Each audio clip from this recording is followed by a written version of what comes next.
Моята задача беше да информирам и да създам един цялостен контекст. Това ми беше. Ако съм успяла да направя, ще бъда много доволна и така, удовлетворена от това. Да виждате нещата с някакво разбиране. Вече оттам нататък какви ваши пристрастия, какви предпочитания, какви оценки и лични ще слагате на това, което виждате, е ваш личен избор.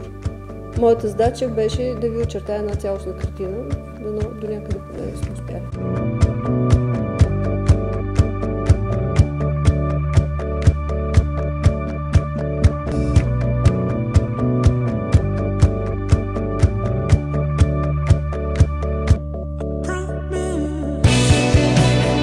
Трябва да кажа, че ми беше много приятно, много просто. Тия недели ми бяха много хубави недели, наистина, и съм се чувствала много пълноценно и така много приятно на вашата компания. Мога да кажа каква беше изненадата ми по-скоро. Нагласата ми беше, че в гимназиалния курс на вашата възраст хората не проявяват така толкова открояващ се интерес към визуалните изкуства.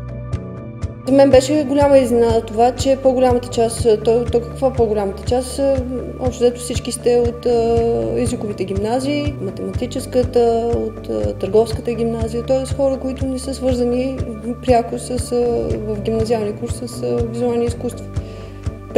Предполагах, че ще има хора повече от специализираните художествени училища и паралелки.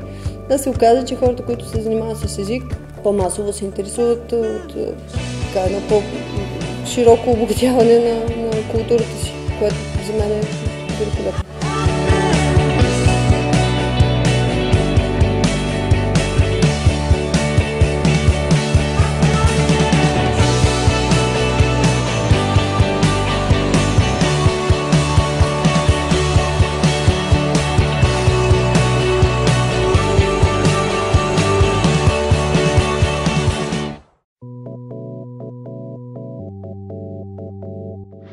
Започва след историческа картина, такава жанрова картина, битова картина, такъв тип жанрове. Значи това е времето, понеже вече сте учили импресионизъм, това е времето на импресионистите, представете ли си.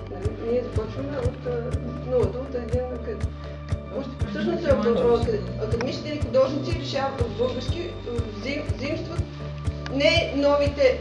Просто не може да стигне изведнъж до импресионизма. Трябва да си минат през всичките фази на тия стилове, за да разграждаш, чисто живописно на маска, на светлина, сянка, студено, просто трябва да си минат през академизма, за да го владееш това. Българските академични художници първи заимстват академизма. Аз работя с студенти вече 10-та година и ми беше интересно да видя всъщност в гимназиалния курс какво се случва.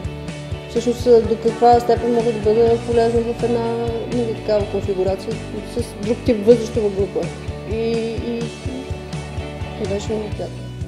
Защото всъщност вие ми, така, слава Богу, ми променихте представата за точно този сегмент, възрастов.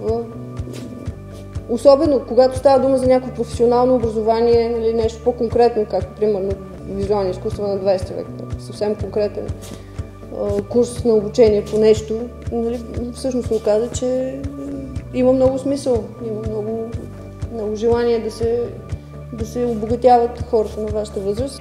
И за мен беше изненада, че всъщност се оказа, че имате афинитет повече като цяло, разбира се, имате афинитет повече към по-класическите течения в изкуството от началото на 20 века, перформанса и някой, примерно акционизма особено, много така впечатли някой от курсистите.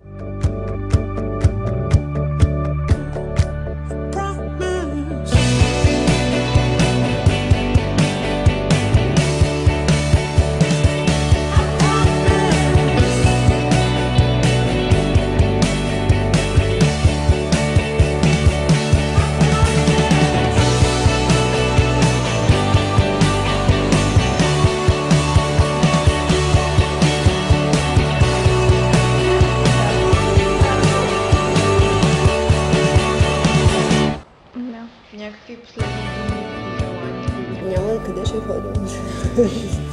Тук сме. Трябва да сложим Последните думи е да се виждаме, да се виждаме на откривания на изложби, просто да си партнираме от тук нататък.